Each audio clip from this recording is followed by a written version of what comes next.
In a new op-ed for the New York Times, Charles M. Blow argues that we are edging closer to civil war. Recently, we heard from another billionaire hedge fund guy that he believes there's a 30% chance of a civil war occurring in this country. And if you've listened to my commentary over the past few years, I've also advanced the theory, the prospect, of civil war in the United States.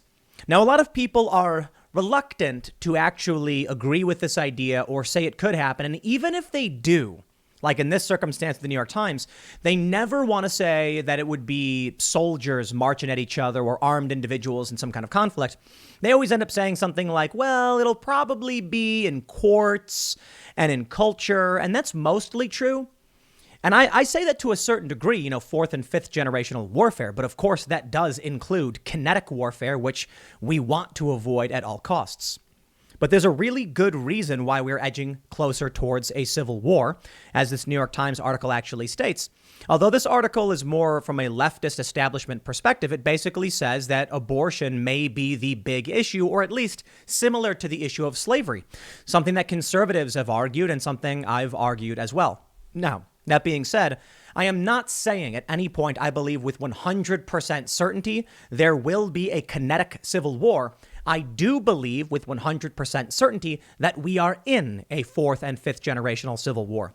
Fourth and fifth generational warfare refers to subversive tactics, information manipulation, psychological operations, and not so much street or urban warfare or, ground battle or kinetic warfare, as it were. We're in it. There's several reasons to believe we are, and both this billionaire hedge fund guy and the guy at the New York Times hit the nail on the head. Ideology. The billionaire basically says that when emotional or political issues, tribal issues, are more important than the system, history tells us civil war happens. And he's right. You have wokeness versus anti-wokeness, whatever you want to call it, libertarian versus authoritarian. You've got just establishment politics versus populist politics, left versus right, however you want to break it down. There are two overarching spheres of influence that are at odds with each other. Now, of course, you and I fall into one of these camps, which tends to lean in the right direction, but that doesn't necessarily mean everybody involved is on the right. Certainly, my politics, when it comes to actual policy, somewhat center left. But when it comes to reality, I think the biggest factor in what's causing a civil war is the false reality and actual reality. Now, the left likes to cite that, Colbert thing, what do they say? Reality has a liberal bias. That's what he says, which, may have been true to a certain extent a long time ago, but it's certainly not true today. Right now, the issue is, do you believe in the truth or do you live in the fictional world that tells you inflation is good for you? If you read the likes of The Intercept, a progressive publication, they say inflation is a good thing while the economy crumbles. But anyone who knows history will tell you that if food prices get too high, civil war you get. At least it's one of the factors. And right now, outside of the expanding conflict in the culture war and the two different spheres of influence, we have food prices higher than they've been in a very long time. You add all of these things together, and I think it stands to reason we are dangerously close to kinetic civil war. Now, dangerously close could still be 5 years. There's an article let me read the New York Times article because Charles mentions a guy back during the Civil War. I think he does back during the Civil War, who he said was the godfather of the Civil War, but he died 11 years before it even happened. What you need to understand is there are many people who are choosing ideology over anything else. More importantly, they're choosing tribe over anything else. Now, many in our sphere of influence won't do that. And that's why I say it's actual reality. I got no problem saying Trump is an arrogant blowhard who pissed off a lot of people, and for that, he lost an election. I'm not going to simply adhere to any tribalist narrative. That's just my opinion. It's individualist. And that's our sphere of influence tends to be more individualist versus the establishment collectivist. But still, when faced with the prospect of a woke, cult-like authoritarian regime, I think a lot of people will find themselves standing shoulder to shoulder. Let me show you some of the data points and break down the argument from the New York Times on why they think a civil war is coming. And I have a lot to say on this matter, but I do want to shout out timcast.com before we get started. Head over to timcast.com, become a member to help support videos like this, support my work, and support our journalists. We have a ton of journalists now working around the clock to produce articles, to fact check, and just generally make sure you're informed to the best of our abilities. Yes, some of the articles are aggregation. Many of it is original reporting. We are funded just by your memberships. We do have ads on the site, but they're not a substantive part of what is funding this operation. It's you guys. If this is a service you want, you sign up to be a member, you get it. But we also have a ton of shows, and you'll get access to members-only segments from the Timcast IRL podcast. So with your support, we shall continue. But let's talk about the prospect of a civil war. The New York Times. Let me stress this. The New York Times on Sunday, which is like the big day, opinion. We are edging closer to civil war. Now, I want to make a few points before I jump into all of this. A lot of people on the left like to, say, Tim, quote, civil war pool, and they say, Tim saying civil war, blah, blah, blah. One of the biggest aspects of this, which I include in the title, is that the media, the left, are now claiming absolute, definitive proof of Trump's attempt at a full-on military coup. A PowerPoint. A statement about the National Guard coming in to defend the Trump supporters staging the insurrection. I would like to stress to all of the naysayers, when I was saying this years ago that I felt we were inching towards a civil war and may already be in one, we just haven't gotten to that point yet, a lot of people on the establishment left said, ha, so dumb, you're crazy. Well, that's because people have an optimism bias. It can't happen here, everything's great, we're going to win, etc. Then on January 6th, about 1,000 or so individuals stormed the Capitol. I think about 800 actually went inside. And the left called that, I should say, the entirety of it, leftists and the establishment, they called it a coup or an insurrection. So if you're now telling me, NBC, that Trump was planning to stage a full-on military coup, if you have an article from Inquirer.com that says nothing is more important than Team Trump's January PowerPoint urging a full-blown coup, and you say the conspiracy is still happening, my friends, you agree with me. I don't care if your ideology is right or wrong. The point is, do you on the right and you on the left agree that we are closer to a civil war? I think most people would say yes. Maybe not. Maybe it's a plurality, not majority. But Charles M. Blow, who writes this article, he is not conservative. I agree with him a civil war is coming, and I disagree with him on his political stances. And for that, I agree with his overarching thesis. He writes, the Supreme Court on Friday issued a decision allowing abortion providers in Texas to continue challenging a new law that bans most abortion in the state after about 6 weeks of pregnancy. But while the conservative majority didn't close the door on abortion in Texas completely, the degree to which it is cracked allows in only a sliver of light. For now, the law in question, SB 8, remains in the books. Anyone who assists in providing an illegal abortion from the provider down to the person who gives a woman a ride to the clinic can be sued.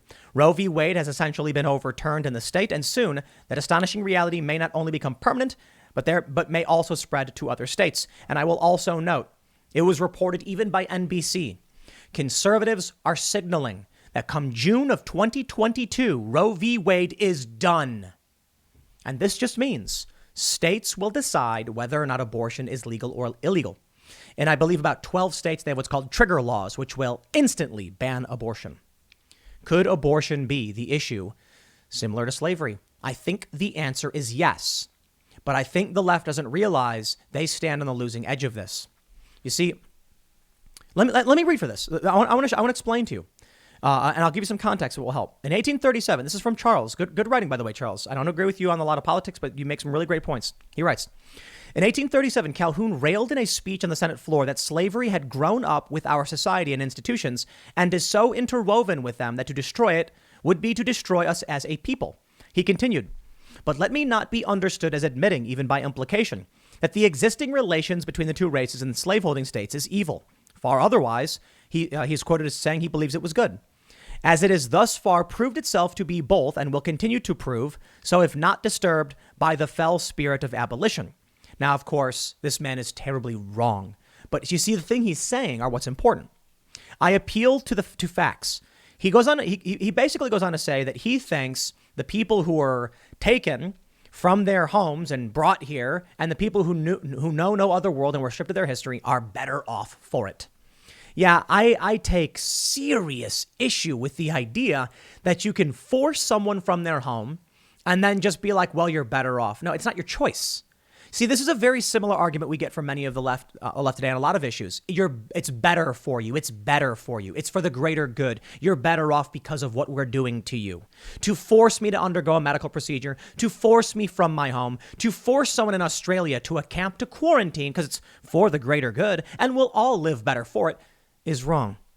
Obviously not the same. I'm just saying it's wrong to force people to do things without due process. Due process being the law or the judicial system. But here's what I find fascinating about this quote. He says that, these things are good and they're part of our system and our society and our culture, and abortion is and has been for a long time. That's why it's been, it's been a legal issue. Interestingly, slavery was a part of human history, and we know that's wrong today. I think, as someone who grew up in an era without it, I have always felt it was wrong, especially reading the famous quotes from Frederick Douglass and the Founding Fathers. So, of course, abolition was the end of a moral injustice, the harming of other lives, the unethical, the evil nature of it. And people were willing to die to end it. But the people who were engaging in this practice just said it was a normal part of their lives, and they weren't passionate about maintaining it. Some were. Now, we certainly have the pro-abortion crowd, and I think for the most part, they're dispassionate. And that's not a good thing. What I mean is they are mindlessly just saying they support pro-abortion legislation because it's tribal. However, today, there are abortion abolitionists who want to end what they see as extreme injustice. I live very close to the John Brown raid headquarters. I mean, very close. It takes me 10 minutes to get there if I take my bike. And it's amazing to see. John Brown. You know the story of John Brown? What did he? I can't get into the specifics, because I just read the thing there. I know a little bit, but out here, at the casino, for instance, they have a $25 chip with John Brown on it. The dude was an abolitionist. He raided an armory. I think him and a bunch of people got. I don't want to get into the complete history of John Brown because I can't tell it to you. I'm not a historian or an expert on the history of of what he did. But what I can say is there were many people who were willing to die and take up arms to abolish what was seen by many in this country as popular, normal, and moral. And there were advocates for it. Now, it's hard to say. Everybody thinks they're on the right side of history. They're going to be like, we're going to win this one, and then we'll say it was a good thing. But around the world, there was an awakening, an enlightenment. Slavery was wrong. It was always wrong, and now we know it. I mean, we've always known it. We grew up in a world where we understood the philosophy and the questions. Is the same true for abortion? I don't know. Now, he goes on to mention a lot of things, and he talks about his stance on slavery and states' rights was so severe, he has been called the father of secession and the man who started the Civil War, even though he died 11 years before the war commenced. Next year, if Roe v. Wade is overturned and states start banning abortion, will it play out very similarly? Will blue states threaten to secede from the union over this? What if a federal law gets passed? What if come 22, the Republicans take the House, pass legislation federally banning? Think about this, 2022, June, Supreme Court overturns Roe v. Wade. 2022, November, we see a new red tsunami. January 3rd, the Republicans are sworn in. And the first thing they do is a federal ban on abortion. The blue states revolt. They say no. John Podesta already, according to the Boston Globe, told the West Coast to secede from the union. The new Joe Biden, who's in office, what's he going to do? It's 2022. These things take time. By 2024, let's say before there's any secession, by 2024, Donald Trump is running. He wins. And with a new Republican executive branch, Supreme Court, Senate, and House, it is official. The ban gets signed. Biden's veto. I mean, I'll tell you this, depending on what happens with Congress, Joe Biden might actually, try to veto the bill. And who knows? I'm not saying any of this will happen. I'm just saying, could it play out this way? First, I'll say maybe not, because I don't think Republicans have the gall to actually do anything. Unless, of course, people actually challenge the establishment and get in populists, you might actually see this happen, which I got to admit, that in that regard, I think would be a bad thing. We don't want the United States going into conflict. But based on Donald Trump alone, they were talking about secession. The Democrats were. We already have polling showing that there's a plurality of certain political factions in each region who want secession. That's probably a poor way of explaining it, but in the West Coast, it's Democrats, in the South, it's Republicans, in the Midwest, it's independents. And there are large groups, about 37.2% of people in this country, I did the math, are in favor of their region breaking apart from the U.S. We stand on the edge of a precipice into looking over oblivion. Let me play for you this clip. This is Ray Dalio, who makes a very important point.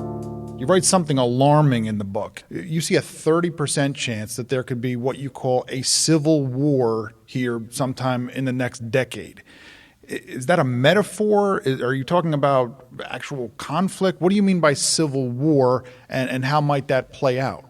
What I mean by civil war is the not following the rules, the Constitution, the rules, agreeing by those rules, and having a power conflict that can take its various forms. What history taught me is that when the causes that people are behind are more important to them than the system is in jeopardy. And that's the most important point, because he's correct. Well, let me show you a little bit about what we're hearing. From NBC News, White House official allegedly said National Guard troops would protect Trump supporters January 6. Emails from former White House Chief of Staff Mark Meadows are among files released to support the House's panel recommendation that he be held in contempt. Mark Meadows, of course, is refusing to cooperate with the January 6th committee. Now, here, it could go either way. What do I mean by that? Well, as Ray said, when people's causes are more important than the system, your system is in jeopardy. Donald Trump, Peter Navarro, Steve Bannon, Mark Meadows, people in at the time and formerly of the Trump administration believed that Trump had been, well, the election was stolen, they say. And regardless of whether it's true or not, personally, I don't agree. But these people have a cause. And they said, at the very least, we got to get to the bottom of this. And what they were basically calling for was for Mike Pence to reject the official vote count from states where they were contesting. There were 5, I believe, and then put a hold on things. Maybe that would have meant Nancy Pelosi becomes president as Speaker of the House, or the Senate pro temp, I believe, which would have been Chuck Grassley. Maybe it would have meant Donald Trump. Maybe, who knows? Maybe it would have gone to the Supreme Court. It would have been chaos. But I will tell you this. There are 2 problems.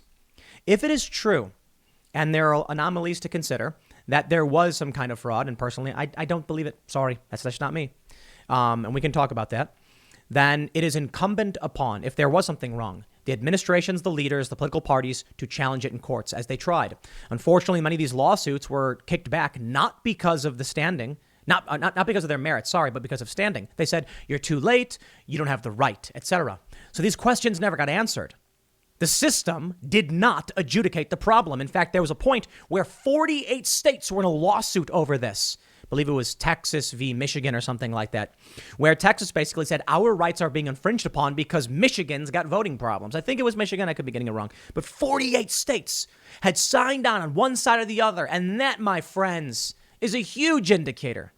It's scary to think. Maybe you hate Donald Trump and you would say you lost fair and square. I'll tell you my opinion. As I told Steve Bannon live on Timcast IRL and behind the scenes previously, I know people who are not political, who could not tell you what Supreme Court justice means. You could ask them, can you name a Supreme Court justice? And they would think you were talking about the results of a case. No, a Supreme Court justice, one of the individuals on the Supreme Court. They'd be like, oh, I don't know. These people voted enthusiastically, filming themselves doing it as they voted for Biden.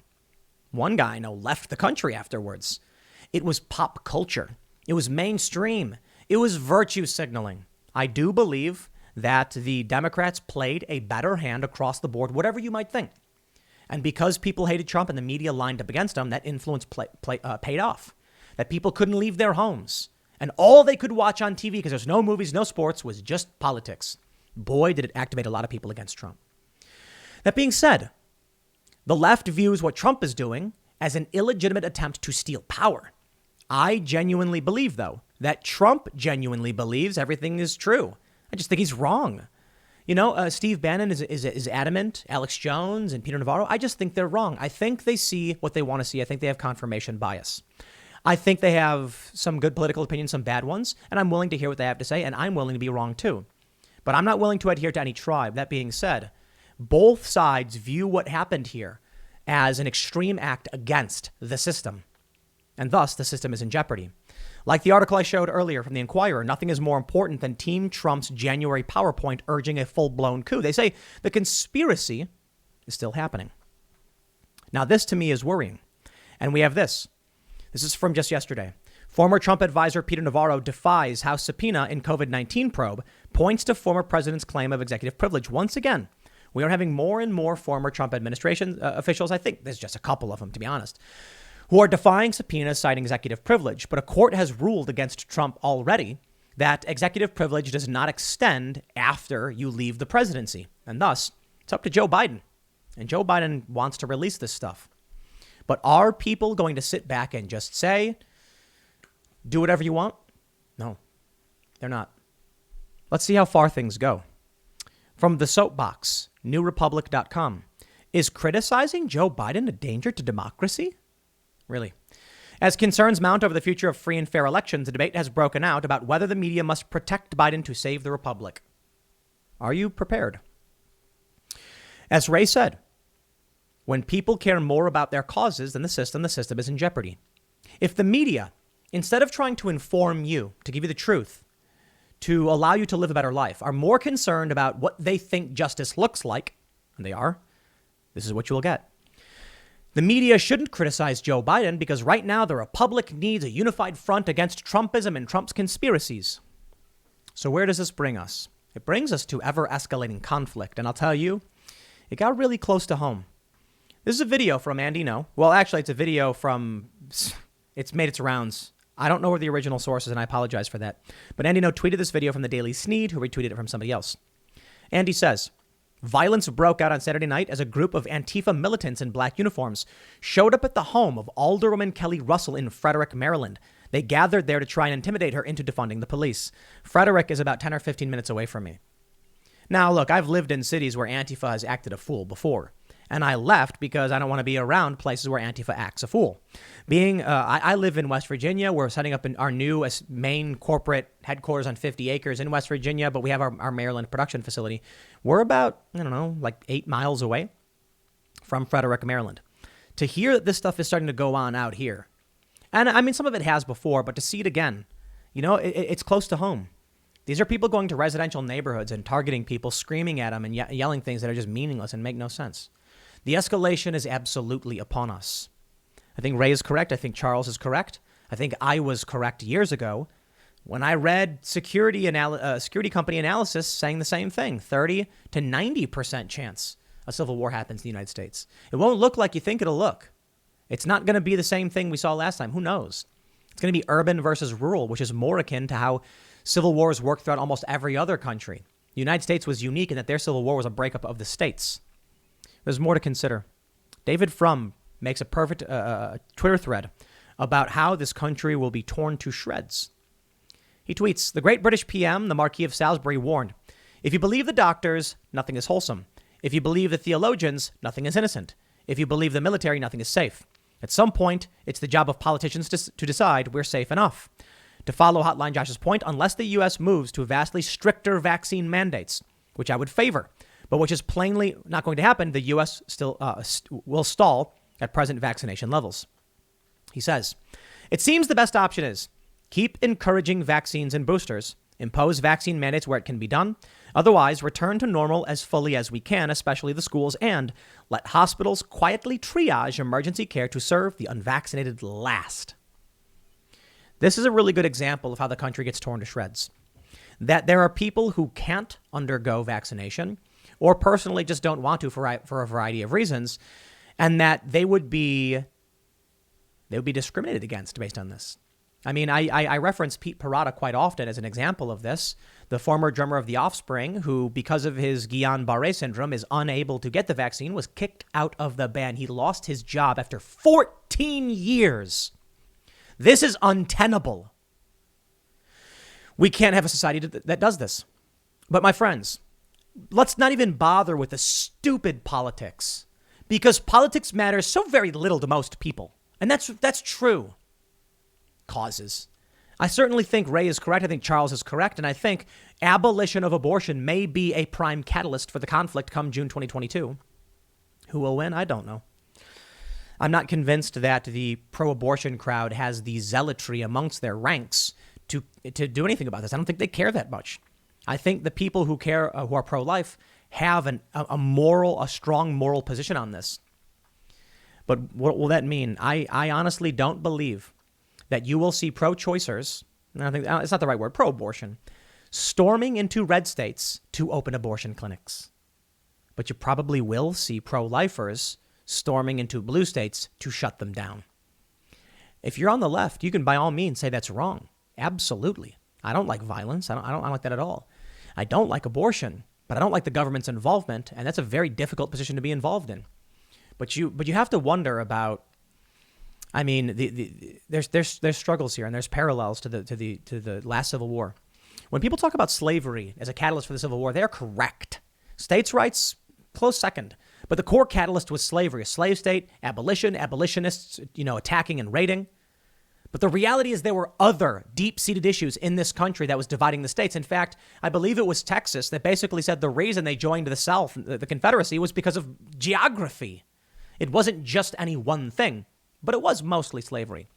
That is to say, as we march towards June 2022, which for all we know, they won't overturn Roe v. Wade and the left is exaggerating or freaking out. As we get closer there, we need to consider all the other issues that are at play. And tribalism plays a very important role. But there's one issue that you need to understand precipitates conflict, revolution, and civil war. And it's this, from CNN. Food is more expensive than it has been in decades. If you've listened to me, you've heard me say it. If you've studied up on the Arab Spring, you'd have heard them say it. I'd like to take you back in time to, I believe it was 2011. And we're in Tunisia. I believe it was, what was the guy's name? I can't remember his name. It might have been Mohammed Nabous. I could be getting that one wrong. That might have been a live streaming guy. But there was a man who was trying to sell fruit from his fruit cart, struggling to get by. And the police, they just kept shaking him down and finding him and taking his fruit. And he could not survive. He didn't have the money to eat. What was he supposed to do? You wouldn't let him just live. So he immolated himself. Powerful protest statement. If I cannot live, then so be it. And this sparked the Arab Spring. First, the uprising in Tunisia, and it spread as more people said enough. But upon analysis, there have been many experts who said the catalyst for this was the rising food prices. If people can't eat, people get mad. But it makes sense, right? You ever see those cute videos where there's like a lion next to a rabbit? And the lion doesn't bother the rabbit because the lion is fat and happy. You see, animals in captivity, if they're fed consistently, they don't want to fight anyone. And that's true in nature as well. When it comes to fighting, all animals avoid it because fighting it's just natural selection. Animals that engaged in instigated fights were more likely to take damage and then more likely to die. So those that survived were the ones that were only willing to fight when absolutely necessary. And that means today, animals that are well fed consistently are not going to bother attacking or hurting anybody for the most part. They can still be aggressive. It's still there. Lions are still dangerous. Don't go near them, and so are bears. But you'd be surprised to see a predator animal and you're like, why isn't it killing that chicken? And it's like, well, it doesn't need to. That being said, cats like to kill for fun. But my point is, for humans, when we are fat and happy, we have no reason for conflict. We are well fed. But as food prices start increasing, and it's becoming harder and harder for people to get by, and people are refusing these garbage wages, I tell you this, eventually someone's going to say, I can't feed my children anymore. That's the warning I gave everybody. They told me, Tim, I can't speak up because I must feed my kids. And you've heard me complain about that quite a bit. But think about where this leads us. Someone unwilling to speak up today out of fear their kids won't be fed. What do you think this person will do when their kid can't be fed? Then you will be dealing with parents who will say, I will do anything to save my children. And if their kids are in jeopardy, and they're not today, for the most part, there are in many ways, but not starving, then you will see people do crazy things. Now, Food prices being high does not mean that this is all going to happen right now. Because expensive food, Americans are still overweight. So we're a long way from that being a big issue, but it is expanding. Look at this from the Daily Mail. Toss away your money. Bloomberg is mercilessly mocked for advising Americans to spend their paycheck immediately and borrow lots of money as a way to cope with inflation. It's getting bad out there. People aren't going to be able to own homes. They're going to get evicted. And they're going to demand revolution. And there's going to be a socialist faction, and the capitalist libertarian faction is going to say no. And people are going to fight. Quote, Biden gave out way too much free money and nobody wants to work anymore. Arkansas IHOP posts message blaming the president. Here we go. Philadelphia Popeyes posts no homeless sign, banning them from the store. Why? Because there's more and more homeless everywhere. It's all escalating, isn't it? No, I don't know when, but I'm bullish. It doesn't mean I'm happy. Right? Bullish doesn't mean I want something to happen. I don't want it to happen. I'd love nothing more. You know what? Let me tell you this, guys. They're opening the Barstool sports book, restaurant, and sport betting arena, whatever, at the local casino. It is amazing looking. I see the beer on tap, and I'm like, let me tell you this. It is going. Next weekend, I'm gonna go to the casino. I'm gonna sit down. We're gonna have the game on. We're gonna get some wings. I don't really drink, but boy, I am going to get a Yingling. I am going to sit there and enjoy some garlic Parmesan wings, watching the game, watching everybody cheer as they make their bets, and have a good time with my friends, making memories. And I'll tell you this, I'm gonna brag right now. You ready to want me to blow your mind? I'll tell you what matters. After the show on Friday night, we like to go hang out for about an hour or so at the casino. And just play a couple $100. Everybody just has a good time. You get a drink. You play some. They have like $15 blackjack. And it's fun. It's fun because you set aside a budget for just playing. We don't go every Friday. We maybe go like once or twice a month. And we go there just because it's a big space, a lot of people. Everyone's having a good time. Not everybody, but we enjoy it. It's a big place to be. There's horse races. You get to watch the horses. It's so much fun. And, this past Friday, I hit quads. You know what that means? I got 4 of a kind in a table game. And everyone's cheering. And then this pit boss just comes up on it. I'm waiting. I'm like, are you going to pay me out? What's going on? It's a big payout, by the way. And they're like, we got to wait. We're checking. Everyone's there in silence. The table is shut down. People are standing all around. And then the boss walks over to me. He's got this look on his face. And then he holds out his fist. We fist bump. And everyone's like, oh, yeah. And then I gave everybody a piece at the table because I'm a commie. I just gave everybody a little bit. The reason I bring that up is because we had fun. We had a good time. We had a memory we will never forget. And boy, I would not shut up about hitting quads. 4 of a kind, man. 40-1 on a table game. That's a big payout.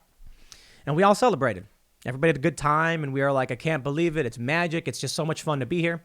And the way it works is when you play these games, when you play with only a couple $100, I'll give you advice. You never go there to win money. That's a ridiculous bet. Because the house always wins. You go there to be with your friends. You go there to have games to play where it feels like the stakes matter, but they really don't. If you're somebody who's got a gambling addiction, it's not for you. Don't play this stuff. If you're somebody who's recovering from addiction, do not go near this stuff. But if you're somebody who's looking for a game to play with your friends, I make a bet. I get I'm playing blackjack. I get a 4 and a jack. And I'm like, oh, geez. And the dealer's showing an 8. That's a bad hand, by the way. And then my friend next to me will get a blackjack. And we're like, yay. And we all cheer. We just want to have fun. We want to forget about everything and relax. And it feels good. I bring this up to say this. That's what I want. I don't want conflict. I don't want crisis. I don't want fighting. I don't want looting. I don't want danger, disaster, and tribalism. I want the tribalism to be sports. And it's funny because when I was a kid, I felt the opposite. I was like, it's so dumb that people care more about sports than politics. Now I'm older and I'm like, now I understand why sports was a better tribalist issue. I want to go to the game and see the people I was playing blackjack and one of the dealers was wearing a Bears jersey and one of the guys sitting at the table was wearing a Packers jersey. And he was like, I'm not playing. A guy walks over and he goes, that table was bad. I was getting eaten alive. And he goes, yeah, well, what do you expect? It's a Bears fan. And everybody laughs. It was silly tribalism. It wasn't the end of the world. The tribalism we're getting now is like dire stakes apocalypse stuff that people are going to kill over. And that's scary to me. I would like everything to just be peaceful and prosperous and happy. I like the idea that we can go out with our friends, and I'll say this, They're opening this new restaurant and it looks so cool. That's what I want. I want to be able to talk about things that matter in a calm, reasonable way, but with passion, and say these changes should be made for the betterment of, our culture, our society, and our world. Humanity should come together, world peace, all that good stuff. Instead, we have people who are more interested in screaming at each other because they're tribalists, and they'll want to fight over it. But then there are strong moral issues like abortion, which could come up as well. I think it's a pipe dream to believe we can all just have a good time at the bar, the casino, and betting on horses or whatever. Because, again, you keep it low stakes. Don't get carried away with this stuff. You just put a couple bucks down. Betting on horses, we bet like $2 because it's fun. You put some stakes in it, $2, and then your horse comes up and you win $10, $10, and then you get to buy the snacks, you get to buy the nachos. But it's naive to think that that could be life forever. The natural state of this world is conflict, and we've been this generation that we've been in has been a golden age. We have lived better than our parents did. As much as millennials don't want to accept it, we have. There's been no war or conflict. I mean, there has been, I get it, Afghanistan, Iraq, Syria, etc. But not like we've been drafted and forced to go fight. These are garbage wars of oil expansion and influence for, the neocons and the neolibs. We weren't forced to fight in World War I, World War II, Korea, Vietnam. A lot of people were. Now, in this generation, we've become obese. We've just sit around and it's been nothing but gluttony. And the things I describe as just wanting those things, that's the golden age. And we're falling out of it. The United States has been at war for almost its entire existence, only a few years not at war. That's the natural state of things. And it's scary that's the case, and we want that not to be the case. But that's where we're drifting. I would encourage everybody to get out more often. The left, these establishment people like to say that, I live in this bubble world. And it's like, no, you don't understand. We go out and we try to get out of it as much as possible, and we do. But when we talk about these things, you need to understand it's coming from a middle-of-the-road kind of regular perspective. We're not Q, Trump-supporting conspiracy people. We're certainly not establishment cultists. Timcast IRL is an eclectic bunch, not a group of hardcore conservatives. Some conservatives, some libertarians, some weirdos, Ian, whatever he is. And then me, center-left libertarian, but we believe in reality. I think we are inching towards that conflict because people want it. I don't know what else to expect, but I know that we should be prepared for the worst, but hope for the best. Maybe these men are right. Maybe I'm right. Maybe we're all wrong. We'll talk more about it later tonight at 8 p.m. over at youtube.com/TimCastIRL. So come hang out. And thanks for hanging out now. We'll see you all then. Again, youtube.com/TimCastIRL will be live at 8 p.m. and we'll see you there.